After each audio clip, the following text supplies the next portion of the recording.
What are you even supposed to say when the daughter of a friend suddenly calls you to ask, Greg, do you know anything about a dating app my father has on his computer? What would you think if someone told you a 72-year-old friend had opened an account on a dating website? I honestly didn't even know Gerald used a computer. I thought he only sent emails and paid bills like the rest of us. So I defended him. A few days later, I found out it was all true. And honestly, I thought Gerald was losing his mind. But a few months later, I started wondering if maybe I was the one who had it all wrong. Gerald had been living alone for years. And when I say alone, I don't just mean without a wife. I mean that quiet routine that slowly starts eating away at your days before you even notice. Breakfast, news, grocery store, television, sleep, repeat. Whenever you visited him, the television was always on, even when Gerald wasn't really watching it, like he needed noise so the house wouldn't feel so empty. But he never complained directly. He never said, I feel lonely. Men from his generation almost never say things like that. Instead, they talk about the weather, their back pain, doctors and blood pressure, how tomatoes used to taste better years ago, or they ask about other people's lives. How was your week? How are the kids doing? As if that still allowed them to participate a little in the modern world, and that's how they hide other things too. So when Gerald announced he had been talking to women online, nobody knew whether to worry or laugh. His daughter reacted first. Dad, those websites are full of scammers. His son asked if he had already sent someone money. And me, well, I made the mistake of asking him how many women he was talking to. Gerald answered, 5. 5? My mind practically screamed it. He said it with the calmness of a man discussing the weather forecast. I was so shocked that I ended up telling his children. I've known them since they were kids. They never would have forgiven me if their father got scammed and I had known about it. And that's when all of us thought, this is getting out of control. With 5 women involved, Gerald clearly seemed determined to find another wife. They talked to him, warned him about the risks. They even suggested shared bank accounts so nobody could steal his savings. I tried talking to him too. But Gerald wasn't the same anymore. Suddenly he never had time. The same man who used to be available before you even called now took hours to answer because he was going out. One afternoon, we finally met up. I asked how things were going. The first date had been a complete mess.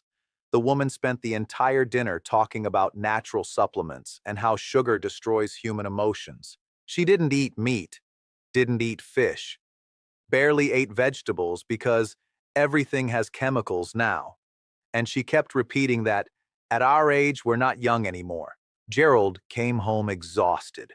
And yet, he went out with her again the next week, and the week after that. And slowly, he started changing. First it was the clothes, nothing extreme. But suddenly he started matching colors. That alone was an emergency warning sign. Then he started wearing cologne. His daughter called me worried. Greg, my father bought Italian shoes. She said it like Gerald had been recruited into a European criminal organization. But the truly strange part was something else. Gerald stopped talking about illnesses. Now he talked about movies. Another woman had invited him to the cinema, and even though the movie confused him, he spent 3 days reading reviews online, researching the director, and trying to understand why the ending made everyone cry except him. Then came tango lessons. Now, I want you to picture this clearly. Gerald had the flexibility of an antique lamp. Watching him attempt tango looked like a survival documentary. But something happened that night. The woman he went with knew another couple who had been dancing tango for years. And while the women talked, Gerald ended up sitting with the husband. They talked for almost an hour about old music, old jobs, and how grocery stores rearrange everything just to confuse older people. Before leaving, the man told him, We're having a barbecue this weekend. A few friends are coming over. You should come. Gerald went, and the months kept passing. He kept seeing the supplement woman, went to the movies with another, continued tango classes, bought new clothes, and something had completely changed. At 6 in the evening, he was no longer home. Now he came back around 8. I barely had anything left to talk about with him. We used to talk about old friends from the past, doctors, and back pain. Now Gerald talked about movies, restaurants, and people I had never even heard of. His family and I still couldn't understand what was happening, because Gerald kept using the dating site, kept going out, kept meeting women. Sometimes new names appeared: Linda, Patricia, Carol, and honestly, the family started getting scared. His daughter checked his bank activity. His son became convinced some woman would eventually move into the house. Even I started worrying when Gerald suddenly mentioned Tai Chi. Tai Chi? A new friend had invited him. Gerald, the man who considered physical activity to be parking farther away from the supermarket entrance, was now doing slow movements in a park at 8 in the morning. And once again, the same thing happened. At the class, he met a widower who had once been a history teacher, and now Gerald had become obsessed with memorizing historical dates and figures. One Tuesday, I called Gerald. He answered in a hurry. "I'll call you later. I'm heading out." 3 days passed and I still hadn't heard from him. And honestly, that affected me more than I expected. I missed those days when I could stop by after the park and Gerald would always be there. I used to know exactly what he'd be doing at any hour of the day, but now I didn't. And the more he changed, the more confused all of us became. Because he didn't even behave like a man in love. In fact, he avoided certain women, especially the ones who started talking too quickly about moving in together. One woman once told him, "At our age, there's no time to waste." Gerald nearly choked on his coffee. Now he's trapped, I thought.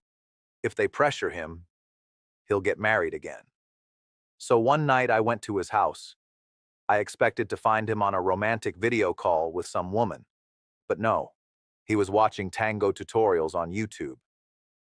I asked him, "Gerald, what exactly are you doing?" And for the first time, he went quiet. Then he said something that completely stunned me. "I think I confused two different things." He said it calmly, like someone who had just understood something important. "I thought I needed to fall in love again. And maybe that's why I joined that website." Then he stared at his coffee cup for a few seconds. "But I realized something strange. I don't miss having a wife. I don't miss sharing the house. I don't miss reorganizing my entire life again." Then he looked up. "Do you know how exhausting it is to start completely over at this age?" He didn't sound sad. He sounded honest, like a man who had finally understood something about himself. "What I miss is something else. I miss having people to talk to. I miss learning new things. I miss going out on a Tuesday or a Sunday. I miss feeling like I'm still participating in life." Then he laughed a little. "At this age, we already have too many habits. I don't want to argue with someone because I leave the kettle in a certain spot or because of a wet bathroom floor." And then he burst out laughing. And honestly, it was the first time I truly understood what had been happening. Gerald wasn't looking for another wife. He was trying to outrun the silence. And those dates gave him a reason to go out, talk, and be part of life again. Because through those women, he re-entered the world.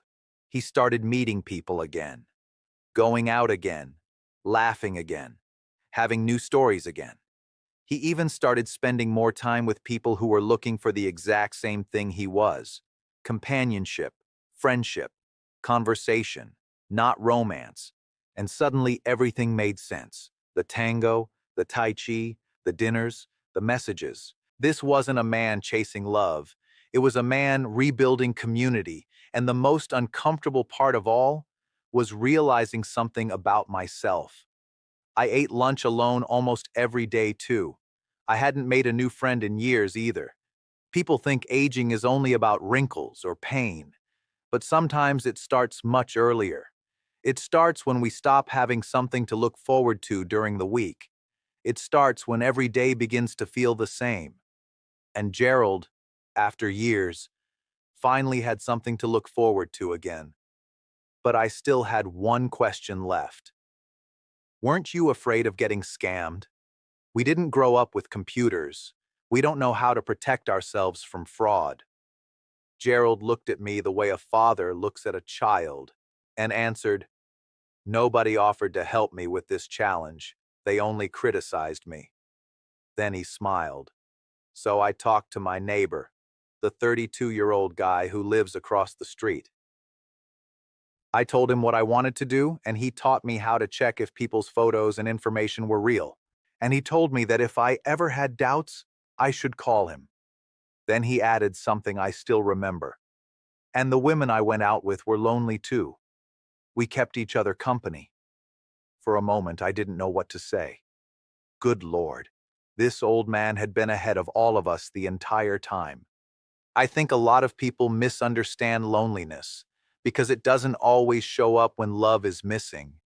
Sometimes it shows up when conversation is missing, when nobody invites us anywhere anymore, when the days start to feel like copies of each other.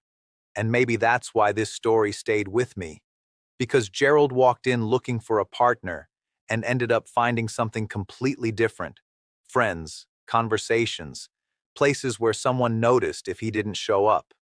And honestly, it had been years since I'd seen someone that happy. Gerald got to the point where he'd cancel naps because he had invitations.